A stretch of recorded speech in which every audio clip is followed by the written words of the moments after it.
స్వచ్ఛత అంటే నందిని. నందిని పాలు మరియు పెరుగు. అందరికీ నమస్కారం. నా పేరు మాధురి. మీరు చూస్తుంది సుమన్ టీవీ నెట్వర్క్. శనివారం అమావాస్య కలిసి వచ్చింది. మౌని అమావాస్య అని చెప్పేసి అంటూ ఉంటారు. మరి దాంతో పాటుగా శనివారం రోజు గ్రహణం కూడా తోడైంది. మరి ఇలా కలిసి వచ్చినప్పుడు దీని యొక్క ప్రభావం ఏ రాసుల మీద పడుతుంది, అలాంటి రాసుల వారు ఎలాంటి పరిహారాలు చేసుకుంటే వాళ్ళకి మంచి ఫలితాలు వస్తాయి, ఇలాంటి ఆసక్తికరమైన విషయాలు తెలియజేయడానికి మనతో పాటు ఉన్నారు ప్రముఖ జ్యోతిష్య పండితులు బ్రహ్మశ్రీ నందిబట్ల శ్రీహరి శర్మ గురువు గారు. నమస్కారం గురువు గారు. వాగర్థావివ సంపృక్తౌ వాగర్థ ప్రతిపత్తయే జగతః పితరౌ వందే పార్వతీ పరమేశ్వరౌ. ఆదిత్యాయ చ సోమాయ మంగళాయ బుధాయ చ గురు శుక్ర శనిభ్యశ్చ రాహవే కేతవే నమః.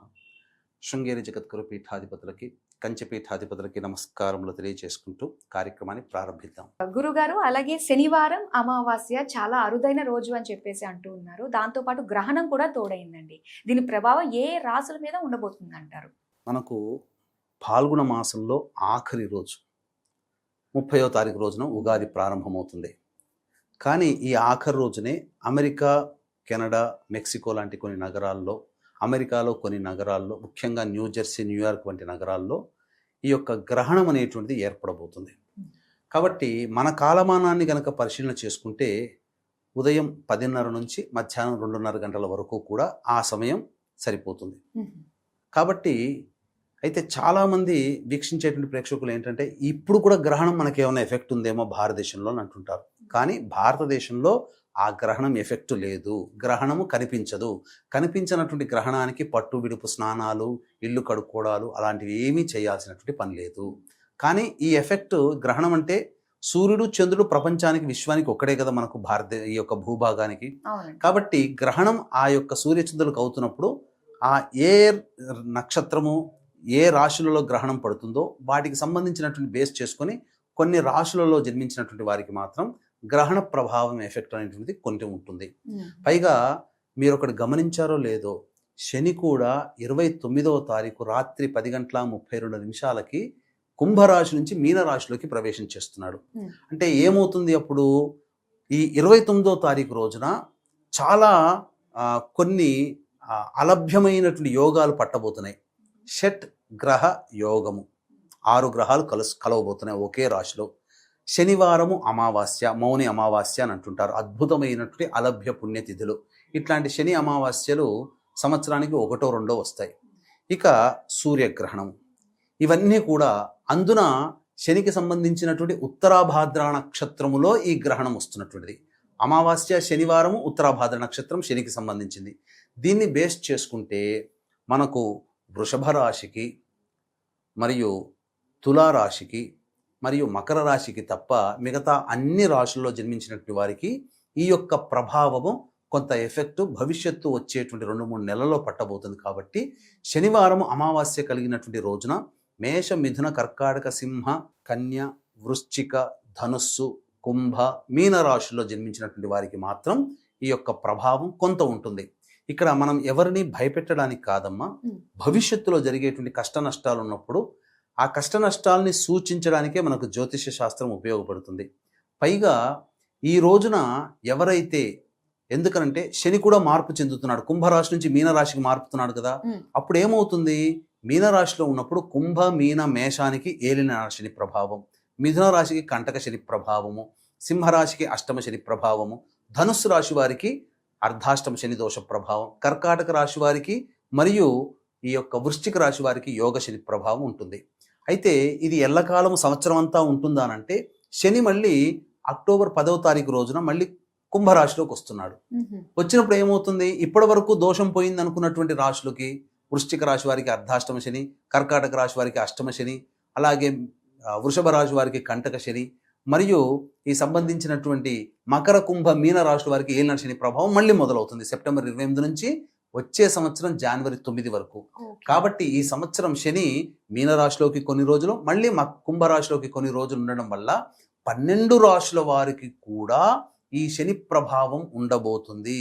ఇది ఎవరు అవునన్నా కాదన్నా ఖచ్చితంగా జరగబోయేదే ఇది.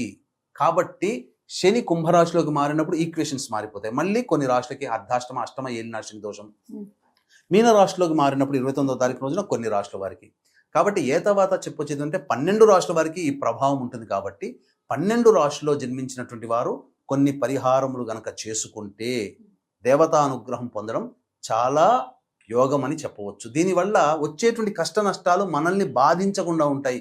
ఇది మన వీక్షించేటువంటి సుమన్ టీవీ ప్రేక్షకులకి అద్భుతమైనటువంటి అలభ్య పుణ్య యోగము చెప్పడం అనేటువంటిది మనం తెలియచేయడానికే ఉన్నామమ్మా.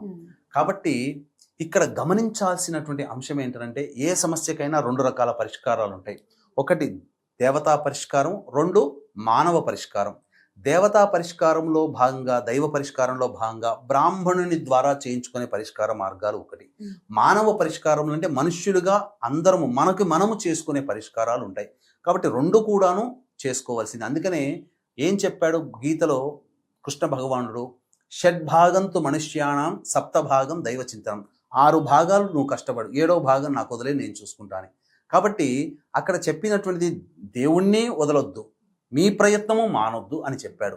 అందుకనే ఈ యొక్క శనివారం 29వ తారీఖు రోజున అమావాస్య శనివారము, మౌని అమావాస్య శనివారం ఉత్తరాభాద్ర నక్షత్రంతో కూడుకున్నది, చాలా గొప్పది, అరుదైనటువంటి రోజు, మరియు సూర్యగ్రహణం ఉన్నటువంటి రోజు, మరియు శని కూడాను కుంభరాశి నుంచి మీనరాశికి మారుతున్నటువంటిది, షడ్గ్రహ కూటమి కూడా ఏర్పడుతున్నటువంటి రోజున ఈ సందర్భంగా 4 రకాలైనటువంటి మార్పులు అంతరిక్షంలో జరుగుతున్నటువంటి కారణం చేత ఈ యొక్క 12 రాశులలో జన్మించినటువంటి వారికి అందరికీ కూడాను శని ప్రభావం వలన భవిష్యత్తులో ఇబ్బందులు కలగకుండా మంచి జరగడం కోసం ఈ యొక్క మౌని అమావాస్య 29వ తారీఖు రోజున శనివారం రోజున సాయంకాలం 6 గంటల తర్వాత పీఠమాధ్వర్యంలో ఈ యొక్క ప్రత్యంగిర, బగలాముఖి, పారాహి, రాజశ్యామల, ధూమవతి, కాలభైరవ, మృత్యుంజయ హోమాలతో పాటు వివాహం కాని అబ్బాయిలు అమ్మాయిలకి దాంపత్య సమస్యలకి మరియు అనారోగ్య సమస్యల నివారణకి విశేషించి హోమాది కార్యక్రమాలు, మరియు మీ యొక్క సంకల్పం నెరవేరడం కోసం, మీ జాతకరీత్యా ఉన్నటువంటి దోషాలు తొలగిపోవడం కోసం సర్వదోష నివారణ హోమాలు, విశేషముగా శనీశ్వర హోమము అనేటువంటిది జరిపించడం జరుగుతుంది. అఘోర పాశుపత మంత్రహోమం కూడా జరిపించడం జరుగుతుంది. అవకాశం ఉన్న వాళ్ళు ఈ కార్యక్రమ తదనంతరం కాంటాక్ట్ చేసి మీ గోత్రనామాదులు నమోదు చేసుకోవచ్చు. సాయంకాలం 6 గంటల వరకు కూడా ఈ కార్యక్రమంలో 29వ తారీఖు రోజున కార్యక్రమంలో గోత్రనామాదులు నమోదు చేసుకోవచ్చు. 7 గంటలకి కార్యక్రమం ప్రారంభమవుతుందని చెప్పవచ్చు.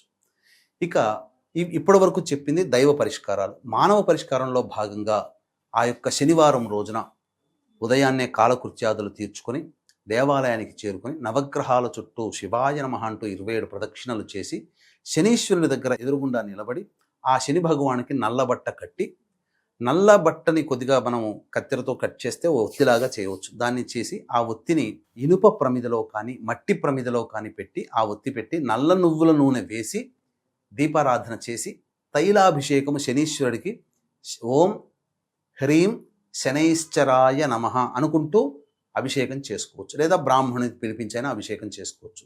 అభిషేక తదనంతరం 8 నల్ల నువ్వుల లడ్డూలు ఆ స్వామికి నివేదన చేయాలి. ఇక తదనంతరం ఆ రోజున మధ్యాహ్నం 1 గంట టు 2 మధ్య కాలంలో శనిహోర ఉంటుంది.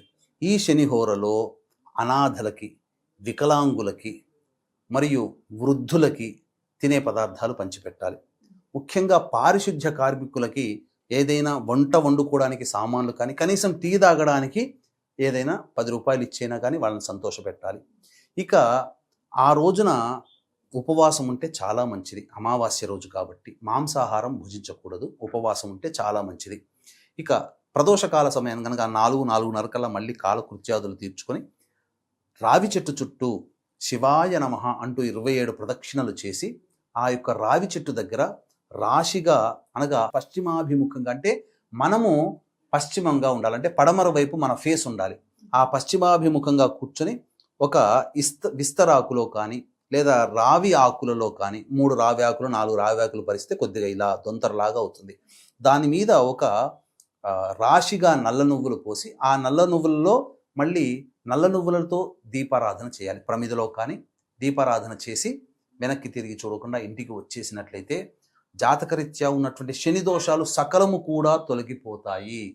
ఇంకా వీలైతే శనేశ్వరుడికి ఆ విధంగా దీపారాధన అక్కడ చేస్తారు కదా రావి చెట్టు దగ్గర, వెంబడే శివాలయానికి చేరుకొని శంఖ పుష్పములతో, అనగా నీలిరంగు శంఖ పుష్పాలు ఉంటాయి, ఆ శంఖు పుష్పములతో కానీ నీలిరంగు చామంతి పూలతో కానీ ఈశ్వరుని గనక అర్చన జరిపించుకుంటే సమస్త విధమైనటువంటి శని దోషాలు తొలగిపోతాయి.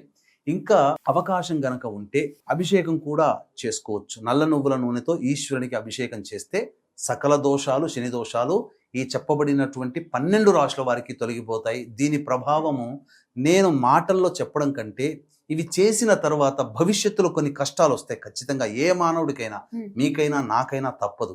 ఆ కష్టంలో వచ్చినప్పుడు అవి మనల్ని బాధించకుండా వెనక్కి వెళ్ళిపోతాయి కదా. అప్పుడు తెలుస్తుంది మనం ఆ రోజున సుమన్ టీవీ ద్వారా విన్న కార్యక్రమం ద్వారా చేసిన పరిహారం వల్ల మనకు ఇంత మంచి జరిగింది, ఈ కష్టము నుంచి, ఈ మృత్యుగండము నుంచి, లేకపోతే ఈ యొక్క భయము నుంచి, ఈ ఆపద నుంచి మనకు ఇబ్బంది పడకుండా మనం బయటపడ్డామనంటే మనం ఆ రోజు చేసినటువంటి పరిహారము. దీంట్లో ఏముందమ్మా, పెద్ద కష్టమంటూ లేదు. ఆ రోజున సమయం కేటాయించుకోవడం మాత్రమే ప్రధానం. ఏ సమయంలో చేస్తే మంచిదంటారు? ఎన్ని రోజులు చేయాలంటే? ఆ ఒక్కరోజు చేస్తే చాలమ్మా. ఉదయం పూట చెప్పినటువంటి విధంగా శనీశ్వరునికి చేసుకోవడం, సాయంకాలం పూట రావి చెట్టు దగ్గర చేసుకోవడం, అవకాశం ఉంటే అభిషేకము, అర్చన కూడా ఈశ్వరుని దగ్గర ప్రదోష కాలంలో చేసుకుంటే చాలా విశేషము. ఇంకా మీకు ఈ చేసుకున్నా కానీ దేవతానుగ్రహం పొందాలి, ఇంకా హోమాది కార్యక్రమంలో కూడా చేసుకుంటే మంచిది. పోతూ పోతూ ఇక ఉగాది అంతా కూడా మనకు మంచి జరగాలి. ఈ ఆఖరి రోజున, అద్భుతమైనటువంటి రోజున దేవతా పరిహారం కూడా చేసుకుంటామంటే మన పీఠం ఆధ్వర్యంలో జరిగేటువంటి హోమాది కార్యక్రమంలో గోత్రనామాదులు నమోదు చేసుకోవచ్చు.